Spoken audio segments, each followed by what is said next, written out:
Hi hello నమస్తే అండి. Welcome ఓం శివాస్ హోల్. నా పేరు శివకుమార్. ఈరోజు నవ్వుకుందాం సరదాగా, ఫన్నీ జోక్స్. సరదాగా ఉంటే చివరిదాకా చూడండి. Please subscribe and like my channel ఓం శివాస్ హోల్. Please subscribe and share this channel. Please subscribe. ప్రతిరోజు సరదాగా నవ్వుకుంటే ఆరోగ్యానికి ఎంతో మంచిది. లడ్డు ఏటీఎం కౌంటర్లోకి వెళ్ళి డబ్బులు డ్రా చేసుకుని బయటకు వచ్చాడు. చింటూ, లడ్డు, నేను నీ ఏటీఎం పాస్వర్డ్ చూశాను. లడ్డు, నిజమా? అయితే నా పాస్వర్డ్ ఏమిటో చెప్పు. చింటూ, 4 చుక్కలు. లడ్డు, నువ్వు ఒక మూర్ఖుడివి. నిజానికి నా పాస్వర్డ్ 7894. ప్రసాద్, ఒరే సాయి, నీకో విషయం చెప్పడం మర్చిపోయానురా. సాయి, ఏంట్రా అది? ప్రసాద్, అరే మర్చిపోయాక ఎలా చెప్పంటావురా? మనిషిని కాదనమాట. సుబ్బారావుకి అప్పారావుకి ఏదో విషయంలో పెద్ద గొడవ వచ్చింది. వారిద్దరి మధ్య వాదులాట ఇలా సాగుతుంది.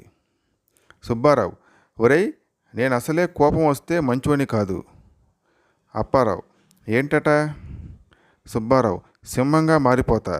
అప్పారావు, ఓర్ని, ఇప్పటి వరకు నువ్వు మనిషి అనుకున్నా, ఇంతకీ జంతువు అన్నమాట. ఒకడు, యువర్ గుడ్ నేమ్ ప్లీజ్. రెండోవాడు, ఏంటయ్యా నీ ఉద్దేశం? నాకు బ్యాడ్ నేమ్ కూడా ఉందనా?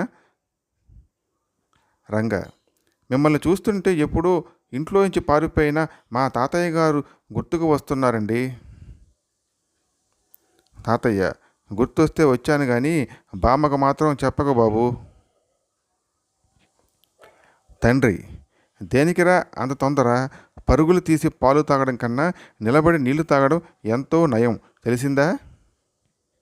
కొడుకు, డాడీ, మరి కాఫీ ఎలా తాగాలి?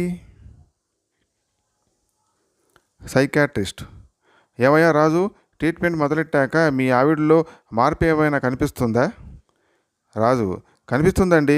ఇదివరకు నన్నే తిట్టేది, ఇప్పుడు వీధిని పోయే వారిని కూడా తిడుతుంది.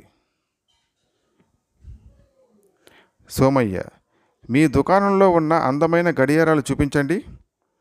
యజమాని, ఇది తీసుకోండి, మిగతా వాటికన్నా పెద్దది, ధర కూడా తక్కువే. సోమయ్య, అమ్మో, అంత పెద్దదా? వద్దులేండి, దీంట్లో పెద్ద ముళ్ళు చుట్టూ తిరిగి వచ్చేటప్పటికి చాలాసేపు అవుతుంది, చిన్నది చూపించండి. కవలలు. ఇంగ్లీష్ లెక్చర్ సుబ్బారావు 30 సంవత్సరాల వయసులో కవల పిల్లలను కన్నాడు. వాళ్లకు టిన్ను మార్టిన్ అని పేరు పెట్టాడు. 50 సంవత్సరాల వయసులో మరోసారి కవలను కన్నాడు. వాళ్లకు పీటరు రిపీటరు అని పేరు పెట్టారు. 60 సంవత్సరాల వయసులో కూడా కవలలు పుట్టారు. ఇక చాలు అనుకున్న సుబ్బారావు వాళ్లకు టైరు రిటైర్డు అని పేరు పెట్టుకున్నాడు. రాము, మూర్ఖుడు మాత్రమే తాను చెప్పింది ఖచ్చితంగా కరెక్ట్ అని భావిస్తాడు. రాజు, నిజమేనంటావా? రాము, ఖచ్చితంగా. So please subscribe and like my channel Om Shiva's World for upcoming videos. Please subscribe and share this channel. Please subscribe. Thanks for watching. Thank you.